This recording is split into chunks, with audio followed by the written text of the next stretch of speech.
Oke, assalamualaikum warahmatullahi wabarakatuh. Waalaikumsalam. Oke, how are you guys? Good. Oke, selamat sore semuanya ya. Pertama-tama saya mengucapkan terima kasih banyak kepada Miss Nadira Tamri yang telah memberikan kesempatan kepada kelompok 4 untuk memaparkan materinya, dan juga kepada teman-teman di sini yang sudah hadir untuk mengikuti kegiatan hari ini. Oke, selanjutnya saja kita untuk perkenalan diri dulu. Di sini saya Diana Abdul Tadi sebagai moderator, dan ada Muhammad Atoriki Ziana sebagai pemateri utama, dan juga Aulia Rahman sebagai pemateri kedua. Langsung saja untuk presentasinya kepada Aulia dan Natali, saya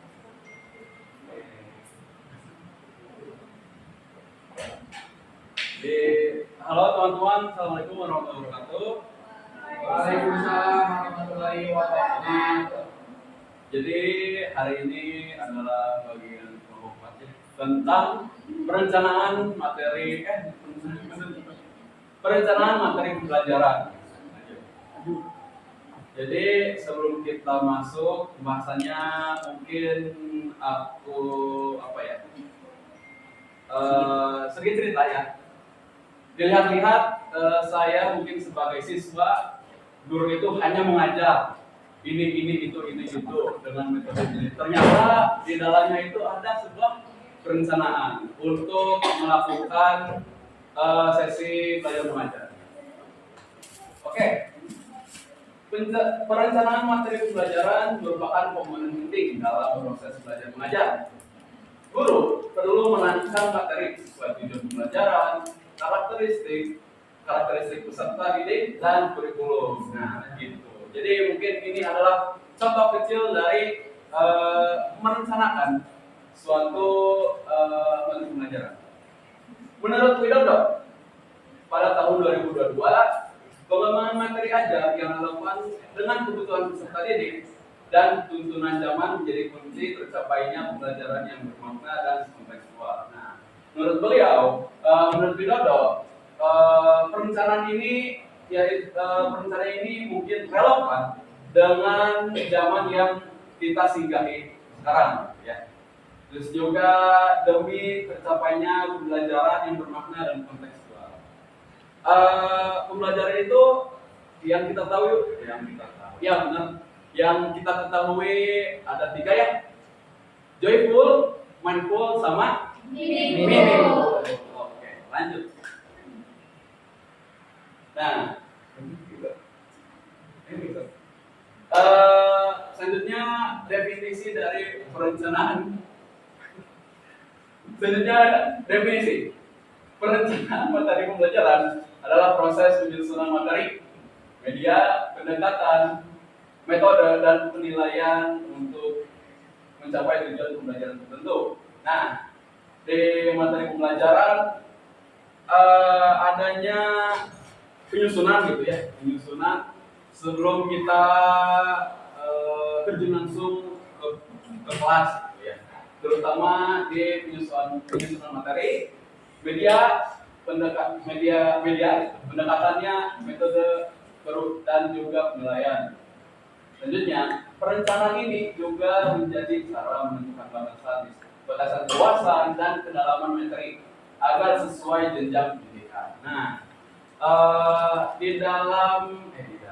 saat kita mengajar, kita harus mengetahui tingkat atau jenjang apa yang kita ajari kepada siswa. Dan juga kita harus menentukan batasan. Terus juga paham karakteristik dari para siswa. Jangan mungkin langsung tinggi biar cepatnya tercapai tujuan pembelajaran. Tapi harus ada step-stepnya gitu, dari keluasan, dari kedalaman hingga tingkat kesulitan materi. Lanjut. Nah, di sini fungsi dari perencanaan. Menurut Widianto dan Endah Timbul Wahyuni pada tahun 2020, Fungsi perencanaan materi pembelajaran itu diantaranya ada 4, teman-teman. Yang pertama itu sebagai pedoman pelaksanaan pembelajaran. Jadi fungsi perencanaan ini mungkin untuk acuan untuk tercapainya tujuan pembelajaran yang akan kita ajari pada selanjutnya sebagai alat pandu dalam mengelola proses pembelajaran. Nah, kita mungkin tahu ya, mungkin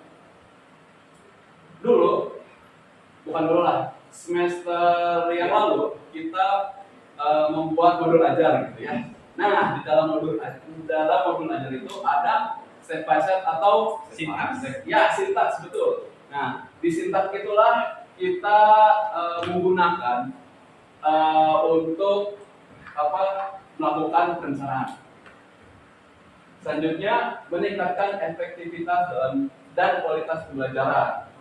Terus dan mendukung pengembangan kompetensi guru. Nah, di sini mendukung kompetensi guru ini tidak hanya siswa ya, mempelajari materi yang diajarkan oleh guru. Tetapi guru juga bisa mengembangkan kompetensinya melalui perencanaan proses.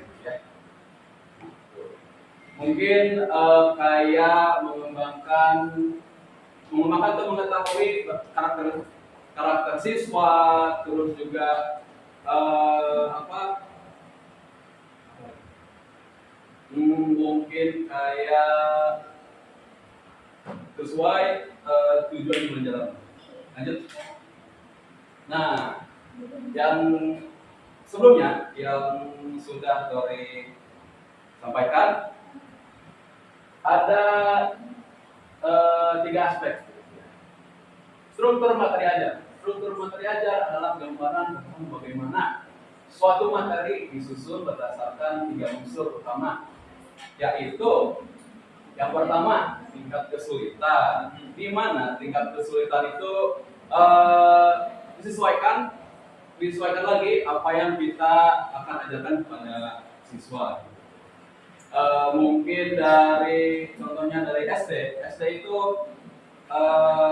hanya sekedar mengingat, terus juga mengingat simbol, mengingat nama.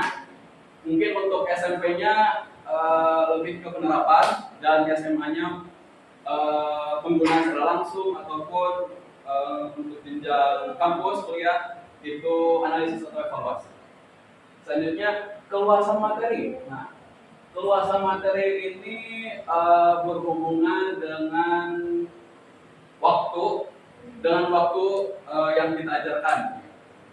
Mungkin kayak satu pertemuan itu dicakup hanya beberapa aspek. Ya. Jadi keluasan materi itu kayak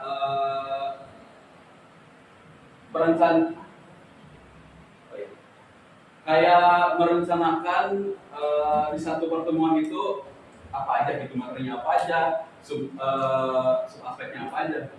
Selanjutnya kedalaman materi. Nah, kedalaman materi ini mungkin saya kurang paham, tapi akan dijelaskan lebih lanjut dengan contohnya dan sebagainya oleh Paul. Lanjut. Oke, ini yang tadi ya, ada tentang kesulitan materi. Tingkat kesulitan materi ini menunjukkan seberapa sulit materi yang dipelajari. Karena materinya sulit, sudah jelas pasti memerlukan waktu, strategi, dan dukungan belajar yang lebih banyak. Menurut Scheller, tahun 2023, guru dapat mengurangi beban kognitif siswa dengan menyederhanakan cakupan materinya.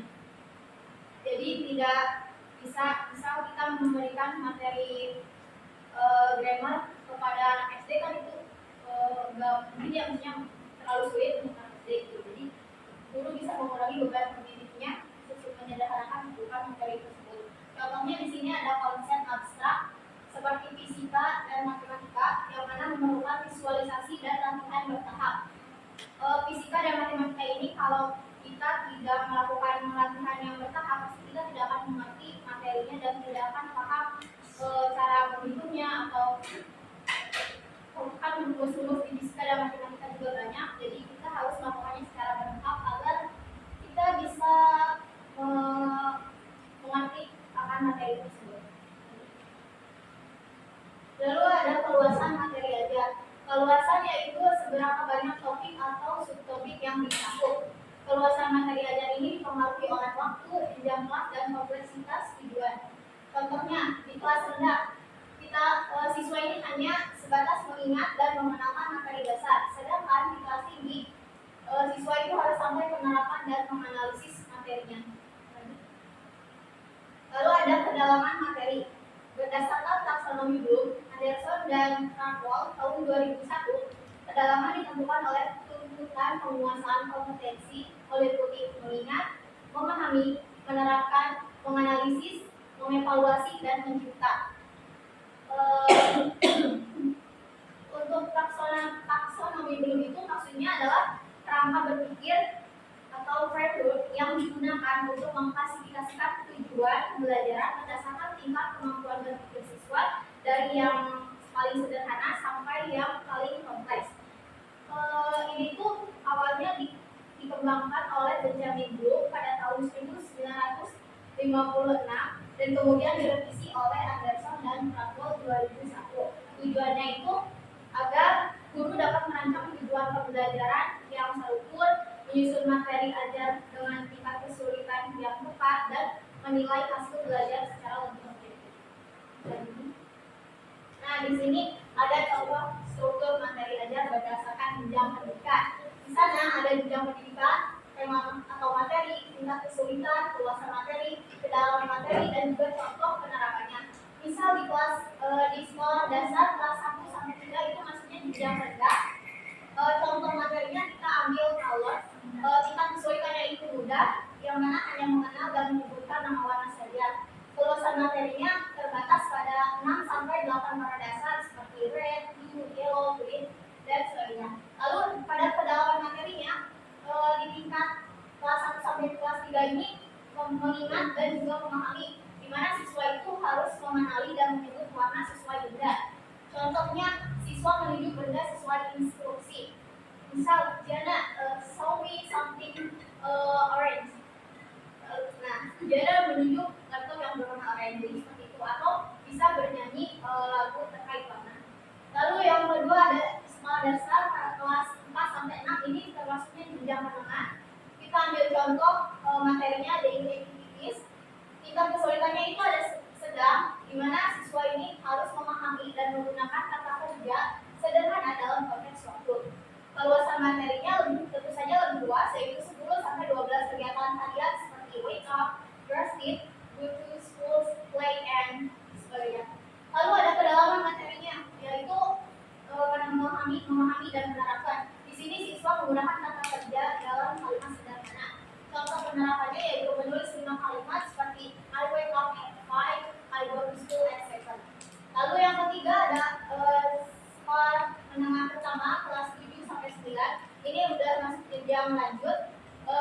Materinya kita ambil contoh descriptive text. Di sini tingkat kesulitannya itu sudah sulit dan siswa itu harus memahami struktur teks dan membuat paragraf sendiri. Keluasan materinya mencakup kosakata sifat seperti call, kind, friendly, dan sebagainya, serta struktur identification description. Lalu kedalaman materinya ada menganalisis dan mencipta. Di sini siswa itu harus membandingkan dua teks dan menulis teksnya sendiri. Contohnya, contoh penerapannya ada membaca teks tentang my friend, lalu menulis teks baru seperti my friend. Lalu yang terakhir ada SMA kelas 10 sampai 12, ini sudah tingkat tinggi, jenjang tinggi, dan contoh materinya yaitu report text atau grammar. Tingkat kesulitannya itu lebih sulit daripada yang sebelumnya karena memerlukan pemahaman konsep grammatical abstrak. Dan luasan materinya itu tentu saja lebih luas, berbagai jenis teks dan struktur kompleks. Kedalaman materinya mengevaluasi dan mencipta. Di sini siswa harus menilai struktur kalimat dan membuat teks laporan sendiri. Contohnya yaitu ada mengubah kalimat aktif ke pasif. Yang aktifnya itu the teacher is English dan pasifnya itu ada English is taught by the teacher, lalu menulis teks itu. Selanjutnya yaitu ada jenis-jenis materi ajar. Jenis materi ajar ini merupakan pengelompokan bentuk dan isi bahan pembelajaran yang disusun oleh guru untuk mencapai tujuan pembelajaran. Di sini jenis materinya itu ada 3. Yang pertama itu ada tematik. Tematik di sini yaitu berdasarkan tema pembelajaran terintegrasi. Contohnya misal kita ambil tema lingkungan. Tema lingkungan itu kita membuat konsep IPA yang mana seperti ekosistem dan IPS-nya itu ada aktivitas manusianya. Lalu yang kedua ada bidang studi. Materi ini itu berdasarkan disiplin ilmu tertentu. Contohnya bahasa Indonesia fokus pada keterampilan berbahasa. Kita bahasa Inggris tentu saja berbahasa, dan misal di SMK otomotif tentu saja tentang kendaraan. Sedangkan yang kekayaan yaitu memperluas wawasan di luar kompetensi dasar. Contohnya itu ada proyek eksplorasi tambahan yang mana setelah siswa yang memahami next descriptive, siswa bisa membuat video vlog di tempat wisata.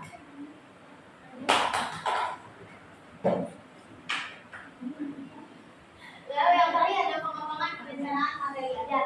Tujuan dari ini adalah yang pertama itu menjamin keterpaduan antara tujuan, isi, dan strategi pembelajaran. Yang kedua ada membuat pembelajaran lebih terarah dan kontekstual.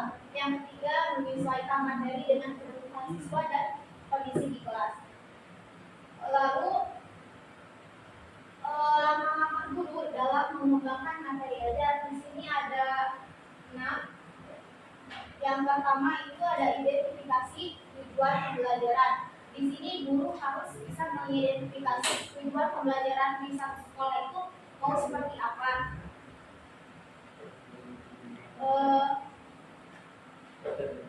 Guru itu harus bisa menentukan tujuan dan hasil belajar yang ingin dicapai.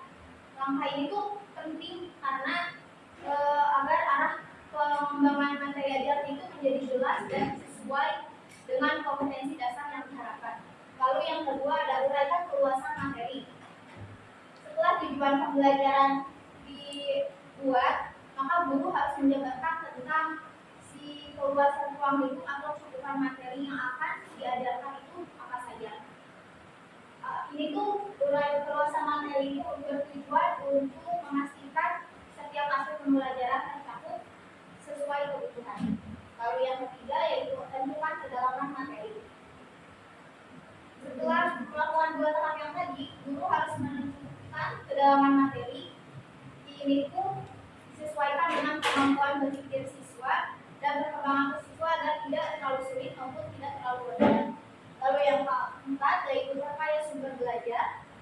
Di sini materi ajar itu harus kita kembangkan dengan beragam sumber belajar agar siswa ini tidak bosan dan bisa memperluas wawasan, misal dari buku, dari artikel, atau video dan lingkungan sekitar. Lalu yang kelima yaitu sesuaikan dengan media pembelajaran. Guru harus menyusun dan juga menyesuaikan materi ajar yang akan digunakan agar si materinya itu bisa tersampaikan dengan baik. Contohnya bisa menggunakan media visual, digital, atau bahan cetak agar penyampaian materi menjadi lebih efektif. Yang terakhir yaitu rancang pembelajaran kelompok. Jika pembelajaran yang dilakukan itu memerlukan kolaboratif, maka guru harus mendesain materi ajar yang mendorong kerjasama, diskusi, dan juga interaksi antar peserta didik sehingga terciptanya pembelajaran aktif dan partisipatif. Nah, di sini ada contoh pengembangan perencanaan materi ajar. Bisa ada komponennya, ada penjelasannya, dan juga contohnya. Yang pertama yaitu ada komponen pertama yang tadi menentukan tujuan pembelajaran. Penjelasannya jadi menetapkan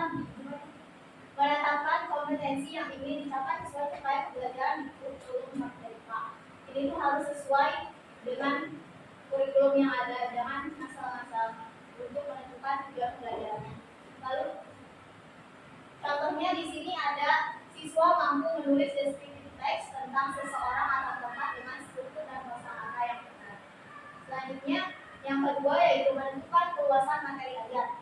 Di sini guru harus bisa menentukan batasan topik dan kosakata yang akan diajarkan agar tidak terlalu sempit atau tidak terlalu luas.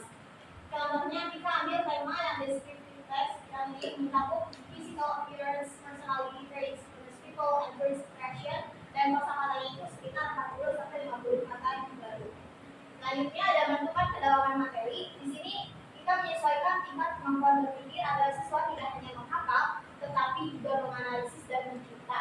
Contohnya itu level menganalisis kita seperti siswa menganalisis struktur teks, lalu menulis teks baru berdasarkan tokoh favoritnya siapa. Lalu menentukan sumber belajar. Sebagai guru harus bisa menentukan bahan ajar dari berbagai sumber agar siswa memperoleh wawasan luas dan kontekstual. Contohnya kita pakai buku teks PPT English atau artikel daring tentang pariwisata Indonesia serta video describing people dari YouTube. Lalu ada menentukan media pembelajarannya. Kita sesuaikan media dengan karakteristik materi dan kondisi belajar siswa. Contohnya kita menggunakan PowerPoint interaktif dan Canva untuk proyek deskriptif dan juga pakai mengunggah hasil karya siswa. Lalu yang terakhir adalah desain bentuk kerja individu atau kelompok. Di sini guru harus bisa menentukan apakah kegiatan berupa secara individu atau kolaboratif. Contohnya, siswa bekerja bersama untuk menulis deskripsi tentang pemasukan kelas, lalu menampilkan hasilnya di depan kelas.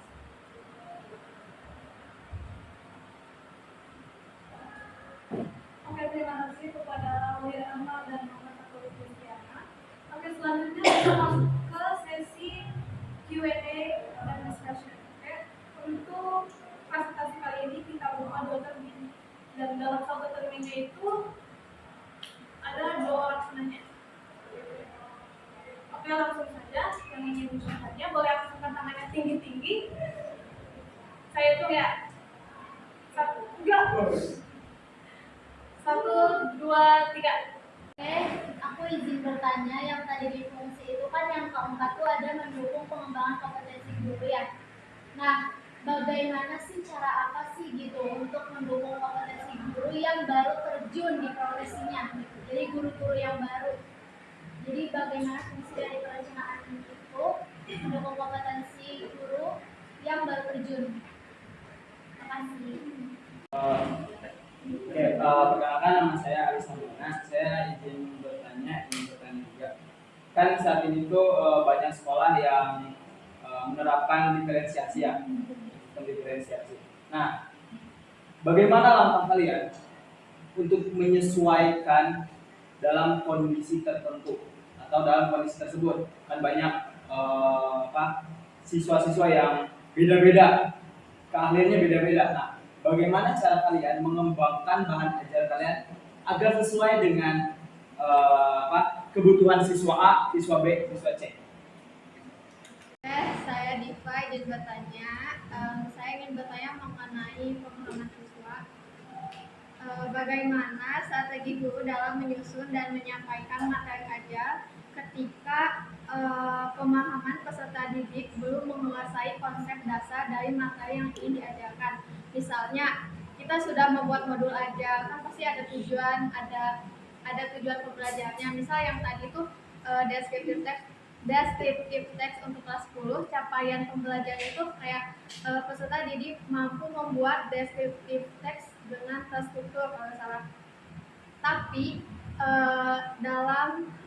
misal di lapangannya sebagian siswa tersebut tidak mengetahui konsep dasar. Misalnya mereka tuh nggak tahu grammar. Simple present tense itu kan digunakan dalam deskriptif teks. Nah, mereka tuh nggak tahu. Nah, pas pembelajarannya itu gimana? Soalnya kan pasti kan pembelajaran bahasa itu kan waktunya terbatas juga kalau di sekolah. Nah, itu gimana? Terima kasih. Kenalkan, nama aku Dwi, itu bertanya. Jadi kan kalian tentang perencanaan materi pembelajaran. Seringkali dosen maupun guru itu memiliki perencanaan mereka, yaitu siswa atau mahasiswa diminta presentasi dari pertemuan pertama sampai pertemuan akhir. Dan apakah menurut kalian itu efektif? Apalagi jikalau guru ataupun dosen itu tidak memberikan feedback. Apakah pembelajaran seperti itu efektif menurut kalian? Terima kasih. Oke, lanjut saja untuk menjawab pertanyaan dari Gadis. Gadis, halo Gadis. Hai, Prof. Jadi Gadis itu mungkin bagaimana cara mengembangkan kompetensi guru dari fungsi perencanaan materi ajar. Dan mungkin gurunya teh kayak masih newbie lah gitu ya. Newbie. Ya, maksudnya karakter terjun gitu ya. Nah, di sini perencanaan materi pelajaran ini berfungsi baik untuk melakukan proses pelajaran mengajar. Ya. Yang pertama,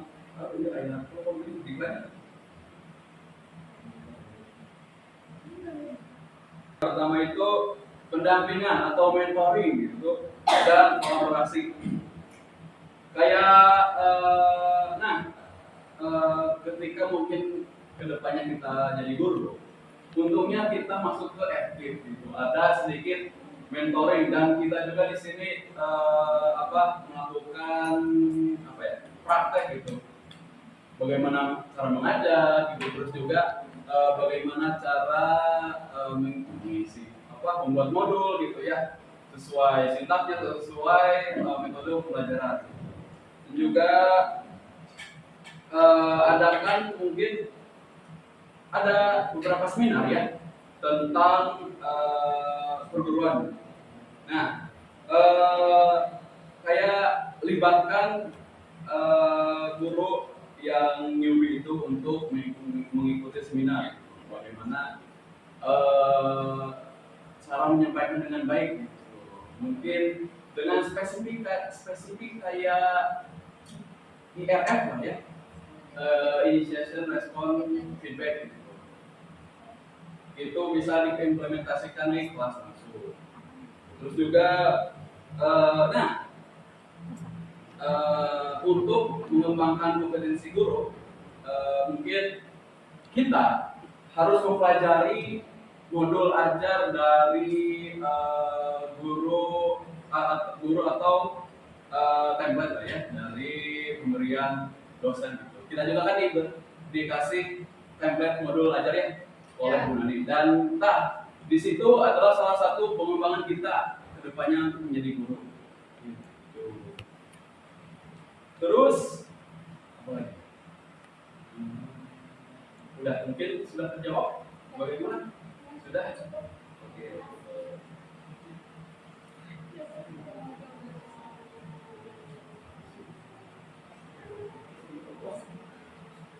Udah ya. DIPA.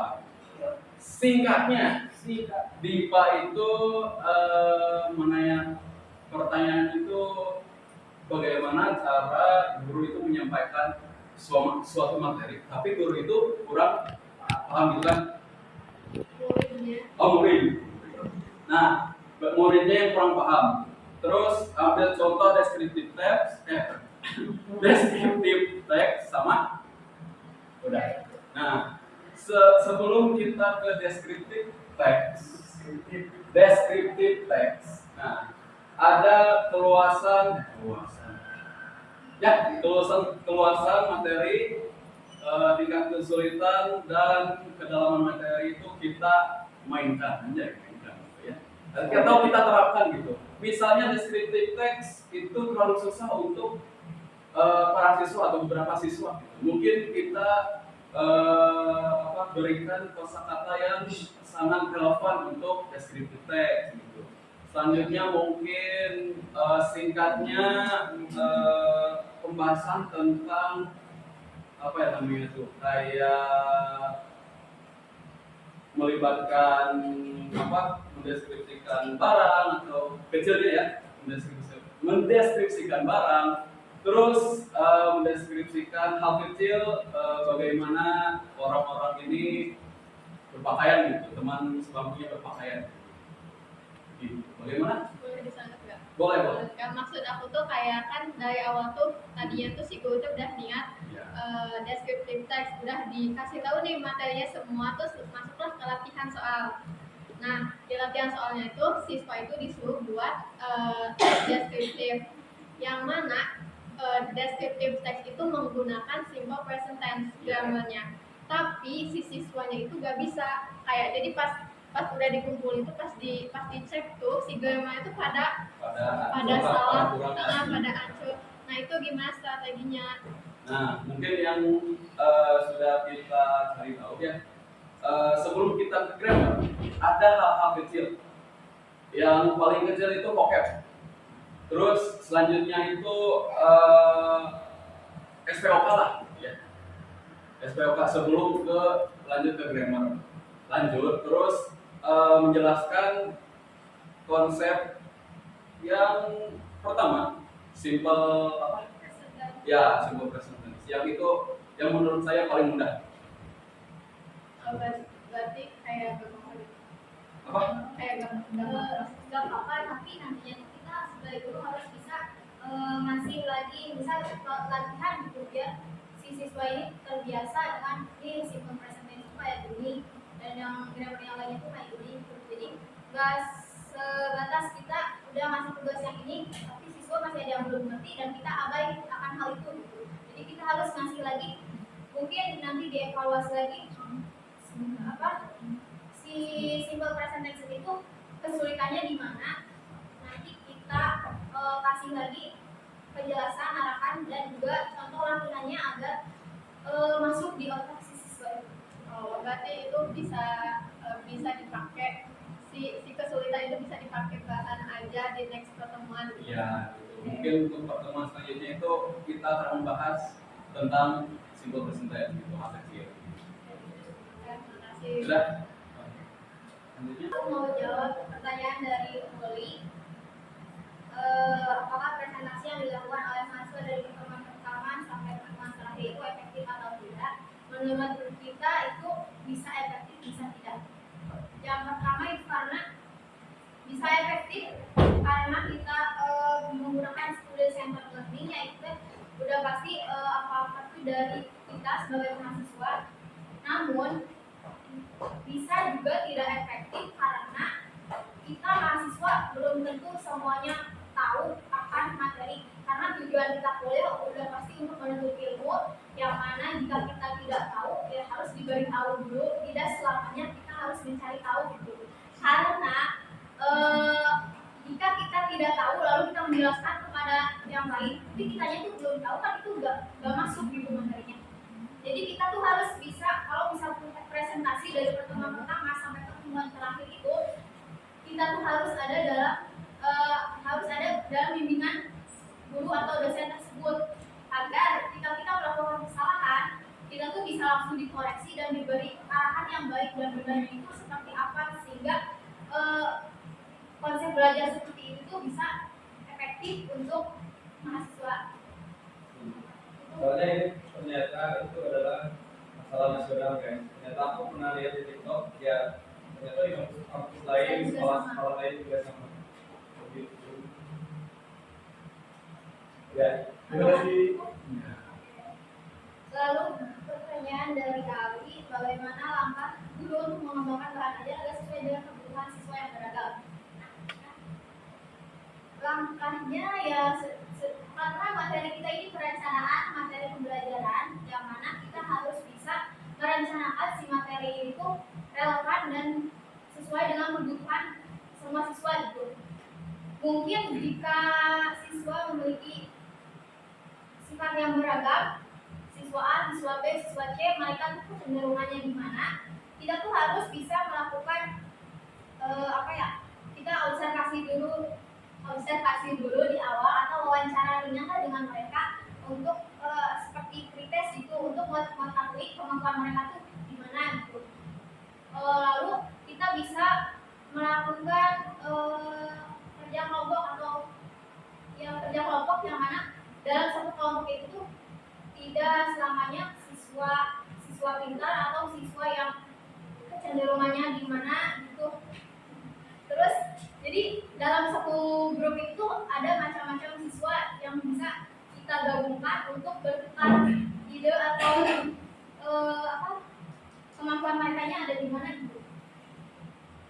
Jadi kita harus identifikasi dulu kebutuhan siswanya seperti apa, lalu kita tentukan tujuan pembelajarannya yang relevan dengan mereka itu seperti apa, dan menyesuaikan tingkat kesulitannya.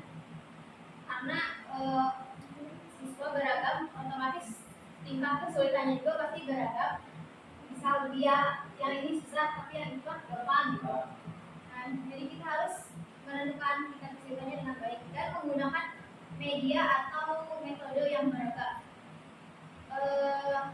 Bisa kita ada yang audio visual atau ada yang kinestetik dan juga yang apa? Auditory ya. Jadi kita harus bisa menggunakan video atau menggunakan ceramah singkat dan juga sediakan lembar aktivitas kelompok untuk memahami dari hasil dari materi tersebut. Atau kita bisa memberikan pilihan. Misal yang siswa ini suka membuat video, tapi yang siswa ini nggak suka dan dia lebih suka membuat PowerPoint gitu. Kita bisa memberikan itu karena sesuai kemampuan siswanya gitu, atau siswanya sukanya mengerjakan tugasnya di metode apa gitu.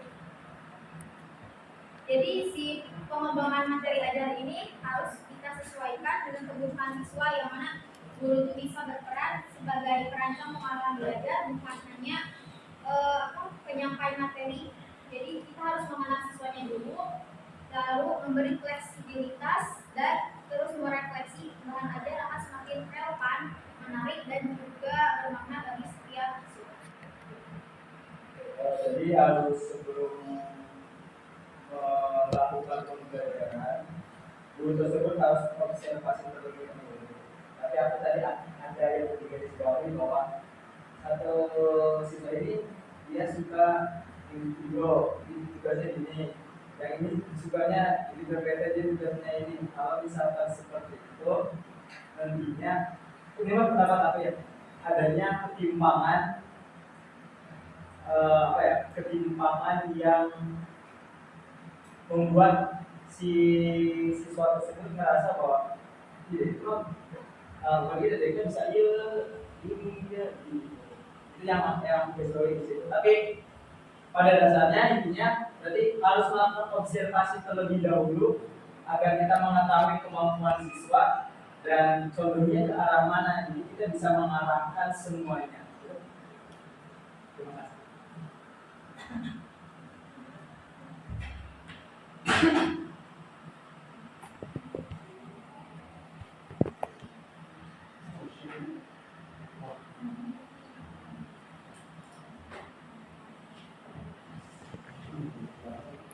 Oke, terima kasih untuk para penanya dan juga Tori dan Aulia yang sudah menjawab pertanyaan. Dan sekarang izinkan saya untuk membacakan kesimpulan dari materi ini, yaitu materi ajar harus direncanakan dengan memperhatikan kesulitan, keluasan, dan kedalaman. Nah, jenisnya itu ada tematik, bidang studi, dan pengayaan. Pengembangan perencanaan pembelajaran dilakukan sistematis untuk hasil belajar yang optimal. Seperti itu ya.